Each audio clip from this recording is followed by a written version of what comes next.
தேர்தலில் அரசியல் மேடைகளில் நான் பேசியதை நீங்கள் எல்லாரும் பார்த்துருப்பீங்க. சினிமா ஃபங்க்ஷனில் அதுவும் ஒரு ஆடியோ லான்ச்சில் பேசுகிறது இதுதான் நான் ஃபஸ்ட் டைம். சகாப்தம் படம் வந்து ரிலீஸ் ஆனப்போ கேப்டன் இருந்தாங்க. அப்போது என்னை பேச சொல்லி அழைச்சார். நான் சொன்னேன், இல்லை இது சினிமா, அதனால் நீங்கள் மற்றவங்களாம் டெக்னீஷியன்ஸ்லாம் பேசட்டுங்க, நான் பேசலை அப்படின்னு சொன்னேன். மேபி அது தப்போ அப்படின்னு நான் ஃபீல் பண்ணுறேன். ஏன்னா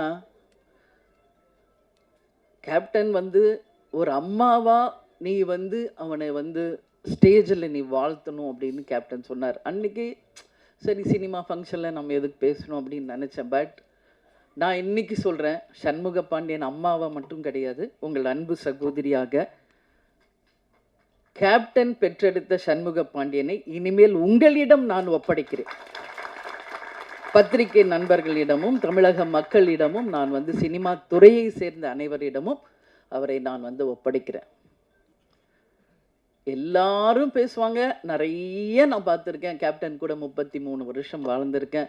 கேப்டனை பற்றி பேசுறது இன்னைக்கு அவர் மறைவுக்கு பிறகு டெய்லி அத்தனை யூடியூப்ஸ்லையும் கேப்டனுடைய பழைய காலிய நினைவுகள் பேச்சுக்கள் எல்லாம் வரும்பொழுது கேப்டன் அப்படி பண்ணார் இப்படி பண்ணார் நிறைய விஷயங்கள் நான் பார்க்குறேன். கேப்டனுடைய 2 புதல்வர்கள். கேப்டனுக்கு 2 தொழில், ஒன்று சினிமா, இன்னொன்று அரசியல். கேப்டனும் நானும் இது அவங்க 2 பேரும் பிறந்த போதே முடிவெடுத்த ஒரு விஷயம். அப்பாவின் பாதையில், சிங்கப்பாதையில் விஜய் பிரபாகர் அவர்களும், யானை பாதையில் இளையவர் சண்முக பாண்டியன் அவர்களும் அவங்க அப்பாவுடைய கனவு லட்சியத்தை நிச்சயமாக வென்றெடுப்பார்கள் என்பதில் ஒரு அம்மாவை எனக்கு எந்த டவுட்டுமே கிடையாது. ஏன்னா கேப்டன் நானும் அவங்கள அப்படி தான் வளர்த்துருக்கோம். கேப்டன் சொல்லுவார், சொல்லி சொல்லி வளர்ப்பார். பிரபாவை அண்ணான் தான் சொல்லணும், தம்பி. அது மட்டும் என்னைக்கு கடைசி வரைக்கும் அவர் ஒத்துக்கல. அதையும் இன்னைக்கு வரைக்கும் சண்முக பாண்டியன் அதை கரெக்டாக கீப் அப் பண்ணுறாரு.